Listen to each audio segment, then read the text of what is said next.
Vous êtes-vous déjà demandé pourquoi, malgré votre foi, votre amour pour Dieu et votre désir sincère d'aider les autres, les difficultés financières restent un défi constant? Pourquoi tant de personnes choisies par le Seigneur semblent-elles connaître la pénurie, tandis que d'autres prospèrent sans grands efforts?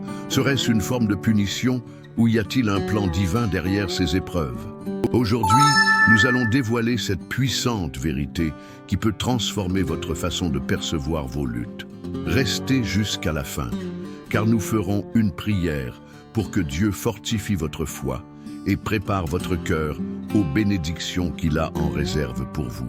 Le manque de ressources ne signifie pas l'absence de Dieu. Bien souvent, c'est un instrument que le Seigneur utilise pour façonner votre caractère et renforcer votre foi. Les Israélites dans le désert n'étaient pas soutenus par l'or ou l'argent, mais par la manne qui descendait du ciel. Deutéronome 8:3 nous rappelle que l'homme ne vit pas de pain seulement, mais de toute parole qui sort de la bouche de Dieu.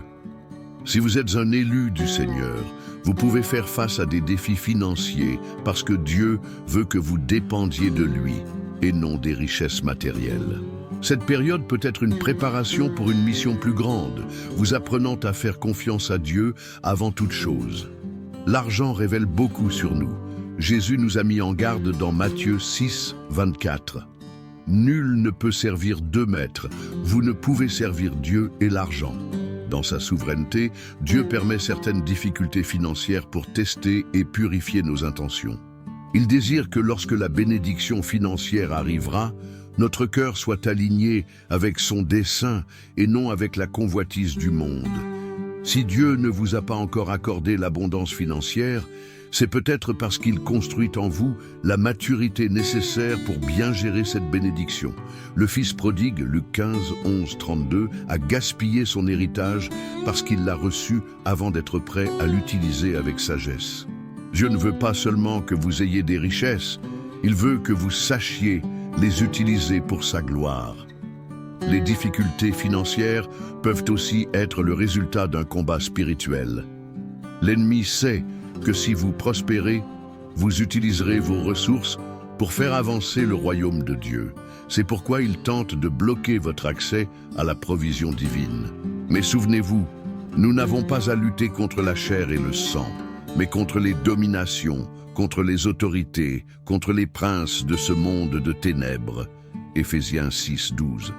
Si vous faites face à des attaques financières, c'est parce que votre prospérité représente une menace pour l'enfer. Pour certains, le manque de finances n'est pas seulement un défi individuel, mais un cycle générationnel.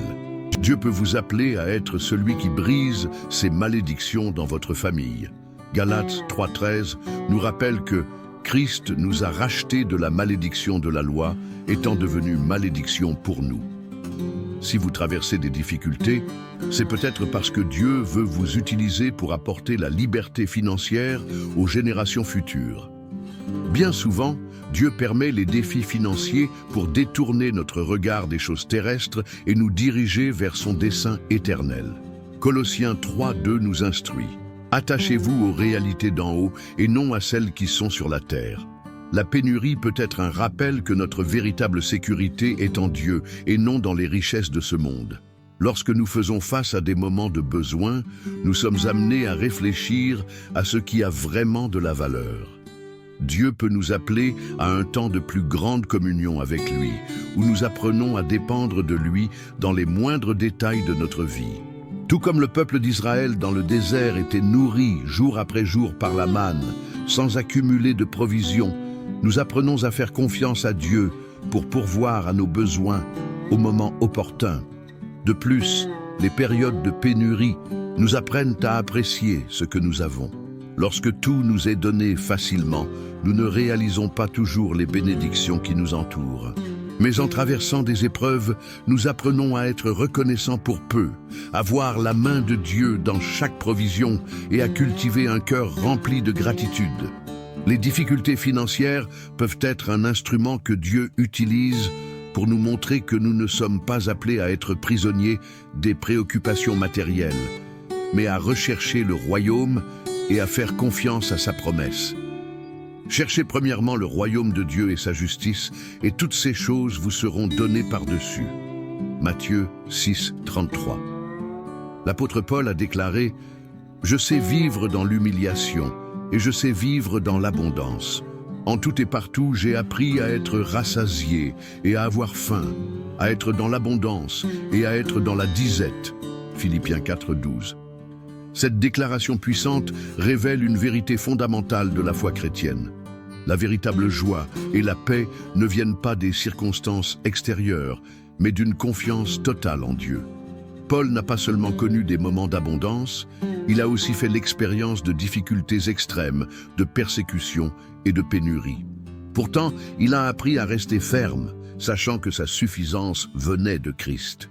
Ce contentement ne signifie pas une résignation passive, mais un état d'esprit basé sur la conviction que Dieu est aux commandes. La clé de cette attitude est une dépendance totale à Dieu, comprenant qu'il est le pourvoyeur et qu'il soutient toutes choses. De plus, cette parole nous enseigne que le contentement est un apprentissage, un processus qui implique une croissance spirituelle et un renouvellement de l'esprit. Paul n'est pas né en sachant être satisfait en toutes circonstances. Il a été enseigné par Dieu à travers les expériences de sa vie.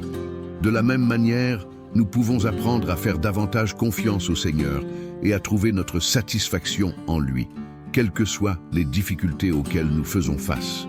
Le monde nous enseigne à chercher le bonheur dans les biens matériels, le statut et la stabilité financière. Pourtant, Paul nous montre que la véritable sécurité vient d'une source bien plus profonde, la présence de Dieu dans nos vies. Lorsque nous apprenons à dépendre de Christ, nous expérimentons une paix que l'argent ne peut acheter, une paix qui transcende les adversités et nous fortifie pour affronter toute situation avec foi et reconnaissance. Les difficultés financières ne sont pas un signe d'abandon de la part de Dieu, mais plutôt une preuve qu'il vous prépare à quelque chose de plus grand. Il façonne votre caractère, renforce votre foi et vous enseigne à être un bon gestionnaire des bénédictions à venir. Cette période de manque peut être l'outil que Dieu utilise pour vous apprendre à lui faire confiance plus profondément, afin que, lorsque la provision viendra, vous sachiez l'utiliser avec sagesse et gratitude. Chers frères ou chères sœurs, je t'invite à prier avec moi en ce moment. Peu importe où tu te trouves, ferme les yeux et ouvre ton cœur au Seigneur. Père céleste, nous nous tenons devant toi aujourd'hui, avec un cœur humble et des mains vides, reconnaissant que tu es notre pourvoyeur, celui qui pourvoit à tous nos besoins selon tes richesses en gloire en Jésus-Christ. Seigneur, beaucoup de tes enfants traversent des difficultés financières, des luttes constantes qui semblent interminables. Il y a des factures à payer, des dettes qui s'accumulent, des besoins essentiels qui semblent hors de portée. Et au milieu de cette tempête, nombreux sont ceux qui ressentent la peur, l'anxiété et parfois même doutent de la raison pour laquelle la provision tarde à arriver. Mais aujourd'hui, Seigneur, nous choisissons de te remettre toutes nos inquiétudes. Nous choisissons de croire que tu es un Dieu fidèle, qui ne nous abandonne jamais et qui a un dessein plus grand, même à travers nos difficultés. Nous savons que le désert n'est pas notre destination finale, mais un chemin d'apprentissage et de croissance. Tout comme tu as soutenu ton peuple dans le désert avec la manne du ciel, nous croyons que tu pourvoiras à tout ce dont nous avons besoin, au moment et de la manière qui te conviennent. Seigneur, s'il y a quelque chose en nous qui doit être transformé, montre-le-nous. S'il y a des comportements, des décisions ou des mentalités erronées qui nous maintiennent dans la pénurie, révèle-les-nous et donne-nous la force de changer. S'il y a des liens spirituels, des jougs de misère, des cycles de pauvreté générationnelle ou des influences de l'ennemi cherchant à bloquer notre prospérité, brise-les maintenant au nom de Jésus. Nous déclarons que toute malédiction financière est annulée par la puissance du sang de Christ, qui nous a rachetés de la malédiction de la loi et nous a apporté la liberté des enfants de Dieu. Père, donne-nous la sagesse pour bien gérer le peu que nous avons, afin que lorsque l'abondance viendra, nous sachions t'honorer et multiplier les ressources pour bénir d'autres vies. Aide-nous à te faire plus confiance qu'à l'argent, à ne pas faire des richesses un idole, mais un instrument pour accomplir tes desseins. Enseigne-nous à rechercher d'abord ton royaume, car nous savons que toutes choses nous seront données en plus. Nous repoussons au nom de Jésus toute voie de découragement, tout esprit de peur, toute inquiétude qui vole notre paix. Nous déclarons que, même sans voir la solution, nous resterons fermes dans la foi, car nous croyons que tu es un Dieu de miracles.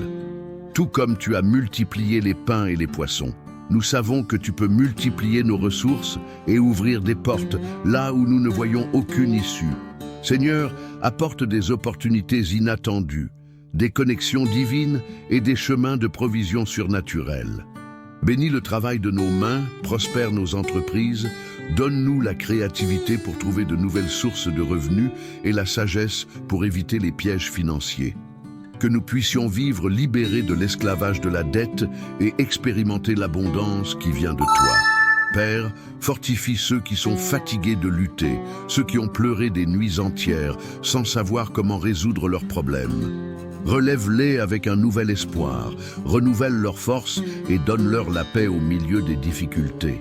Qu'indépendamment des circonstances, nous puissions apprendre à croire que tu es notre soutien et que tu ne failliras jamais.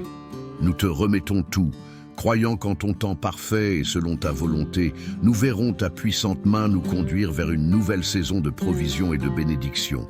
Au nom de Jésus, nous prions et te remercions. Amen. Si ce message vous a touché, partagez-le avec quelqu'un qui en a besoin. Que Dieu vous bénisse abondamment.